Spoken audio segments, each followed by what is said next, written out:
Friends, तो मैं हूँ आरती संस्कृति आईएएस यूट्यूब चैनल पे आप सभी का स्वागत है। मैं हाजिर हूँ एक नए विषय को लेकर के। आज हम पढ़ने वाले कि कैसे प्लास्टिक जो है, आम प्लास्टिक जो अपने जीवन में इस्तेमाल करते हैं, जो है कटोरी चम्मच के रूप में या फिर जो है थैलों के रूप में, कई बार टिफिन वगैरह के रूप में भी आप इस्तेमाल करते हैं, वो कैसे आपके जीवन को प्रभावित कर रहे हैं। और खासकर यह देखा गया कि रिसर्च प्रकाशित की गई जिसमें बताया गया है कि इस प्रकार के प्लास्टिक का इस्तेमाल करने से आपको हृदय संबंधी बीमारियां हो रही हैं और इनके केसेस बढ़ भी रहे हैं। और इन केसेस के बढ़ने का एक दायरा एक तरीके से हम बात करें तो हर जगह नहीं है। खासकर जो दक्षिण एशिया के इलाके में आपको देखने को मिल जाएंगे, यहाँ पर जो है ज्यादा केसेस बढ़ रहे हैं। अब जो भी गरीब कंट्रीज हैं, गरीब देश हैं, आप देखो भारत को भी आप अगर गरीब मान के ही चलो, तो आप अगर मार्केट में जाते हो एक बेहतरीन क्वालिटी का कि भाई मतलब जो है हीट रेजिस्टेंस है और बहुत सारे बेनिफिट्स हैं इस टिफिन को इस्तेमाल करने से, लेकिन 500 रुपए का है। दूसरी तरफ बगल में सुंदर सा रंग बिरंगा प्लास्टिक का जो है टिफिन रखा हुआ है। आपके लिए फायदेमंद तो बस इतना है कि सस्ता है, सुंदर दिख रहा है, टिकाऊ भी कम ही मान के चलिए, लेकिन नुकसान ज्यादा है। और सस्ता है तो लोग जो उसको ही लेना प्रेफर करते हैं, ना कि वो स्टील वाले को या कांच वाले टिफिन को लेंगे। तो इस ऐसा जो है गरीब देशों में होता है, जिसकी वजह से क्या हो रहा है, लोग वहां पर प्लास्टिक का हर चीज में इस्तेमाल करते हैं और उनको हृदय संबंधी बीमारियां होती चली जा रही। तो आम जीवन में प्लास्टिक उपयोग से बढ़ रही है हृदय संबंधी बीमारियां। तो अमेरिका का एक इंस्टीट्यूट है NYU लैंगोन जो है हेल्थ संस्थान है, इसने एक जो है सर्वे किया है और यहाँ पर एक निष्कर्ष निकाला है कि एक एलिमेंट होता है फाइलेट्स। फाइलेट्स नाम का एक रासायनिक तत्व होता है जो कि प्लास्टिक बनाने में इस्तेमाल किया जाता है, क्योंकि ये प्लास्टिक को लचीला बनाने के लिए होता है। इसकी वजह से ही ये समस्या हो रही है। विशेष रूप से हम बात करें तो DEHP संबंधी जैसी दिल की बीमारियां जो है आपको हो सकती है। किसकी वजह से हो रही हैं? फाइलेट्स नामक रासायनिक तत्व की वजह से हो रही है, जिसका इस्तेमाल हम प्लास्टिक में करते हैं। प्लास्टिक में बहुत सारे केमिकल्स का इस्तेमाल होता है और आपने कहाँ पर देखा है? आपने प्लास्टिक का टिफिन लिया, कहीं आपने पढ़ा है कि इस प्लास्टिक के टिफिन को बनाने में जिस प्लास्टिक का इस्तेमाल हुआ है उसमें कौन कौन से केमिकल्स इस्तेमाल किए गए, नहीं लिखा होता है। तो यहाँ पर ये भी गाइडलाइन जारी की गई है कि अब हमें क्या करना चाहिए, जितने भी प्लास्टिक जो है प्रोडक्ट्स बिक रहे हैं, उस प्लास्टिक को बनाने में, उस प्रोडक्ट को बनाने में कौन कौन से केमिकल्स इस्तेमाल हो रहे हैं, हमें जो है वह जानकारी होनी चाहिए। जो भी पैकेज्ड फूड होते हैं, हमें पता होता है, पीछे लिखा होता है कि इसमें ये इस्तेमाल हुआ है, क्योंकि हम उसको खा रहे हैं। लेकिन जब प्लास्टिक के आइटम्स लेकर के आते हैं तो वहां पर इतना ध्यान नहीं दिया जाता है, क्योंकि उनको लगता है कि कौन सा हम इसको खाने वाले हैं। लेकिन कहीं ना कहीं हमारी दिनचर्या में, जीवन में वो इस्तेमाल हो रहे हैं और हमें प्रभावित भी कर रहे हैं। तो 2018 में जो है ये अध्ययन किया गया और बताया गया है कि वैश्विक स्तर पर 3.5 लाख मौतें जो हुई हैं, उनका एक तरीके से कारण क्या था? DEHP था। और 1 लाख से अधिक मौतें भारत में यहाँ पर हुई हैं। और DEHP किससे जुड़ा हुआ है? जुड़ा हुआ है प्लास्टिक से। ठीक है, समझ में आ गया होगा। अब हम बात करते हैं फाइलेट्स के बारे में। कहीं आप अगर पढ़ेंगे तो आपको थाइलेट्स दिखाई देगा। ठीक है, तो अलग अलग इसका प्रोनाउंसिएशन है। आप फाइलेट्स या थाइलेट्स जो भी पढ़ना चाहते हो। ये क्या होता है?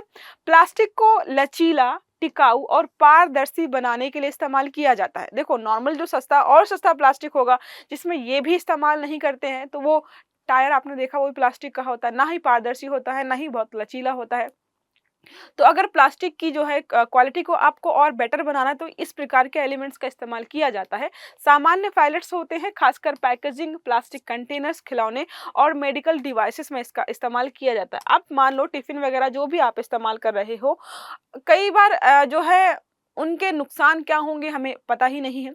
और देखो, आजकल आप कुछ भी खाने पीने का लेकर के आओ, प्लास्टिक कंटेनर्स इस्तेमाल होते हैं। कुछ समय पहले जो है ब्लैक प्लास्टिक चर्चा में था।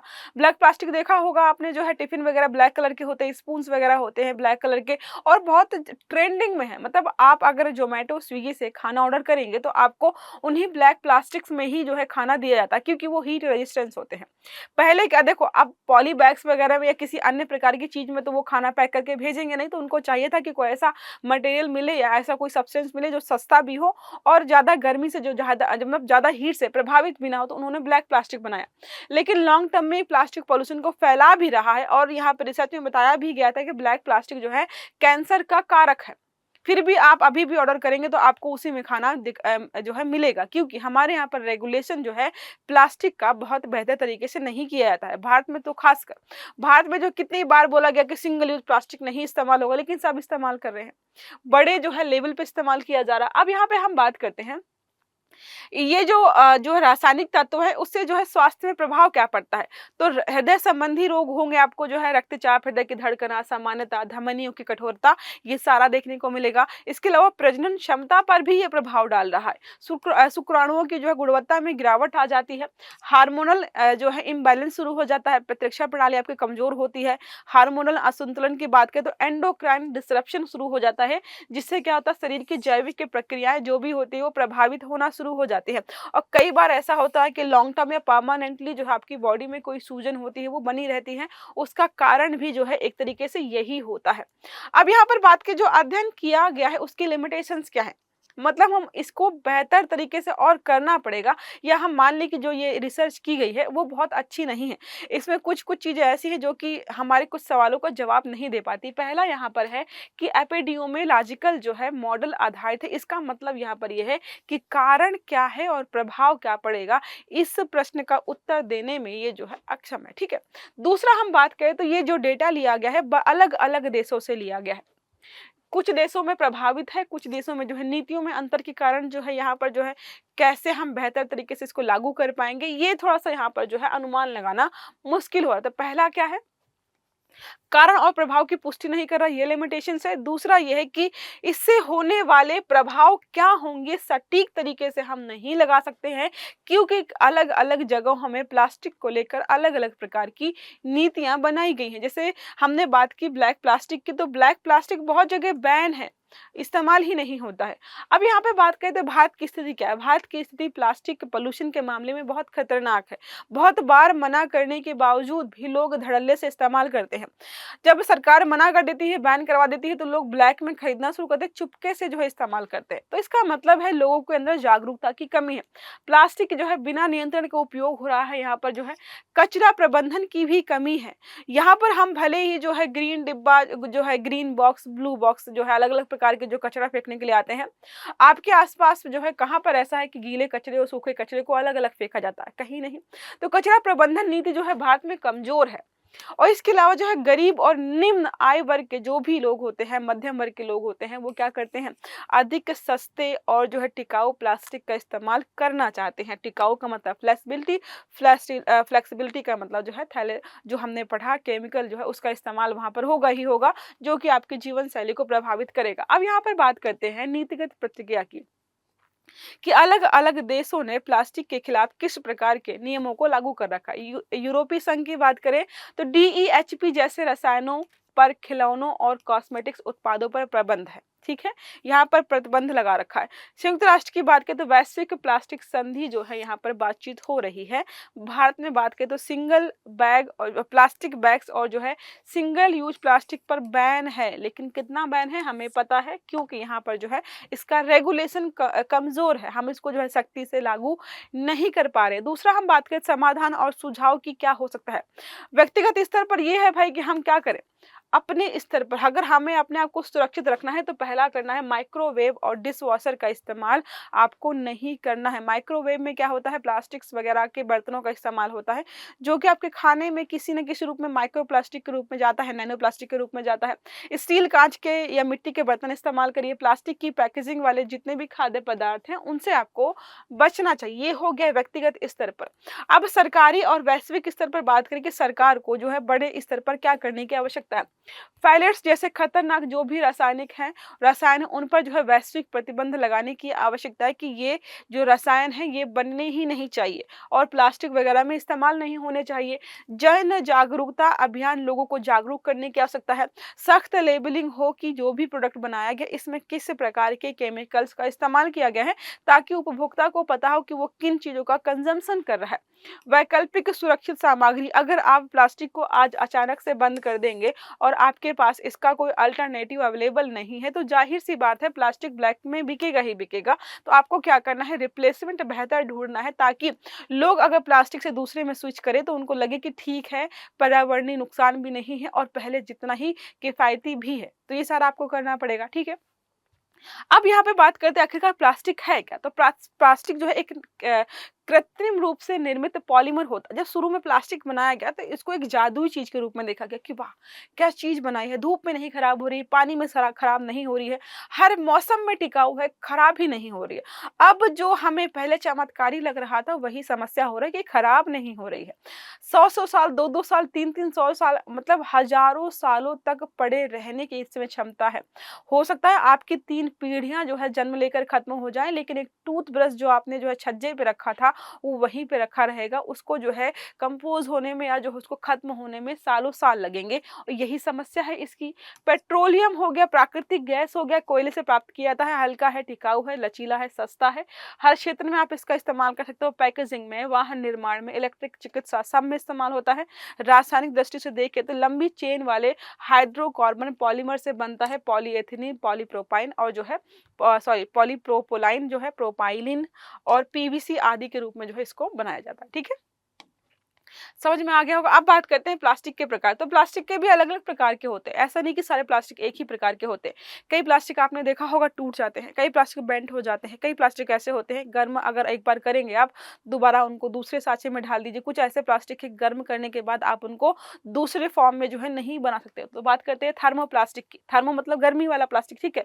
गर्म करने पर ये पिघल जाते हैं और दोबारा आप इनको जिस रूप में भी ढालना चाहे ढाल सकते हैं। अब प्रकार की बात करें तो पॉलीएथिलीन हो गया और पॉलीप्रोपिलीन हो गया। दूसरा है थर्मोसेट की बात करें, एक बार ढल जाने के बाद दोबारा इनको नहीं बदला जा सकता है।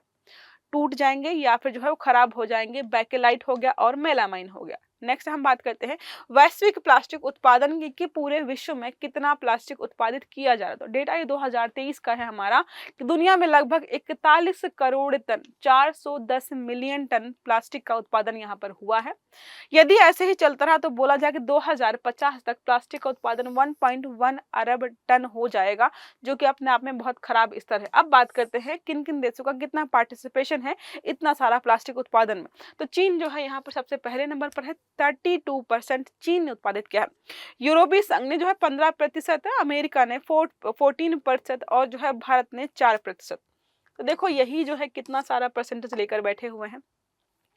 अब बात करते हैं जो है प्लास्टिक कचरे की जो है अभी स्थिति कैसी है, कहाँ पर कितना उत्पादित किया जाता है। हर साल जो है 30 करोड़ टन हम प्लास्टिक का उत्पादन कर रहे हैं।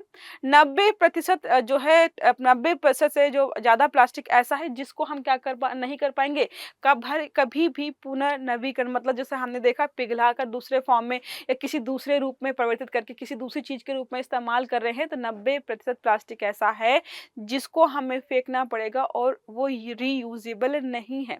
अनुमान के अनुसार जो है अभी हम बात करें जितना हमने अभी तक प्लास्टिक उत्पादन किया है उसका 80% भाग ऐसा है जो कभी ना कभी जो है मौजूद रहेगा कहीं ना कहीं, जिसको हम जो है कहीं पर खत्म नहीं कर पाएंगे, चाहे वो समुद्र में हो, जमीन में हो या वातावरण में हो।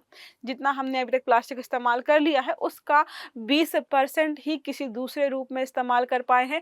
80% कचरे के रूप में जो है आपको कहीं ना कहीं देखने को मिलेगा।